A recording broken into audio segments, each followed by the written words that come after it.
আজকের মেনু আলু দিয়ে শিং মাছের পাতলা ঝোল, যার জন্য আমাদের প্রয়োজন শিং মাছ এবং আলু। তারপর প্রয়োজন হচ্ছে পেঁয়াজ বাটা, আদা বাটা, জিরা বাটা, হলুদের গুঁড়ো, মরিচের গুঁড়ো, ধনিয়ার গুঁড়ো ইত্যাদি। তারপর কেটে রাখা মাছগুলোকে ভালোভাবে ধুয়ে তার মধ্যে দিয়ে দেবো আমরা সামান্য পরিমাণে হলুদের গুঁড়ো এবং লবণ এবং হলুদের গুঁড়ো দিয়ে ভালোভাবে মাখিয়ে মাছগুলোকে প্যানের মধ্যে তেল গরম করে দিয়ে দিব ভাজার জন্য। তারপর মাছগুলো এই পিঠ উপিঠ উল্টে ভালোভাবে ভেজে নামিয়ে নিব। তারপর প্যান পরিষ্কার করে প্যানের মধ্যে তেল দিয়ে গরম হতে দিয়ে দিব। তারপর কেটে রাখা আলুর মধ্যে দিয়ে দিব লবণ এবং হলুদের গুঁড়ো দেওয়ার পর ভালোভাবে মাখিয়ে এগুলো প্যানের মধ্যে ছেড়ে দিতে হবে ভাজার জন্য। আলুগুলোকেও মাছের মতো সেম প্রসেসে লাল লাল করে এপিঠ ওপিঠ উল্টে ভালোভাবে ভেজে নিতে হবে।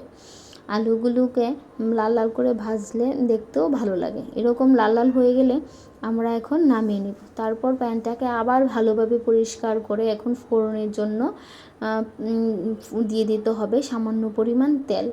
তেলটা গরম হয়ে গেলে তেলের মধ্যে দিয়ে দিতে হবে পেঁয়াজ কুচি। যেহেতু আমি বাটাতে পেঁয়াজ ব্যবহার করেছি, যার কারণে পেঁয়াজ কুচিটা আমি সামান্য পরিমাণে এখানে ব্যবহার করেছি। তারপর পেঁয়াজগুলোকে এরকম ভালোভাবে ভেজে নিতে হবে লাল লাল করে। পেঁয়াজগুলো এরকম লাল লাল হয়ে গেলে প্যানে দিয়ে দিতে হবে ওই বেটে রাখা মশলাটার মধ্যে সামান্য পরিমাণ পানি অ্যাড করে দিতে হবে, যাতে মশলাটা পুড়ে না যায়।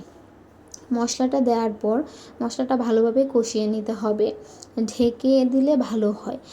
তারপর যখন মশলা থেকে তেল ছেড়ে যাবে এবং মশলাটা লালচে লালচে ভাব হয়ে আসবে, তখনই আমরা এটার মধ্যে দিয়ে দেবো ভেজে রাখা শিং মাছ এবং আলু। এটার মধ্যে দিয়ে ভালোভাবে আবার ঢেকে ঢেকে কষিয়ে নিতে হবে। যখন মশলাগুলো শিং মাছ এবং আলুর সাথে ভালোভাবে মিশিয়ে যাবে, তখনই আমরা দিয়ে দিব এটার মধ্যে পরিমাণ মতো পানি, এবং তখন চেক করে নিতে হবে লবণ এবং মরিচের পরিমাণ ঠিক আছে কিনা। যদি কম বেশি হয় তাহলে পরে অ্যাড করে দিতে পারেন।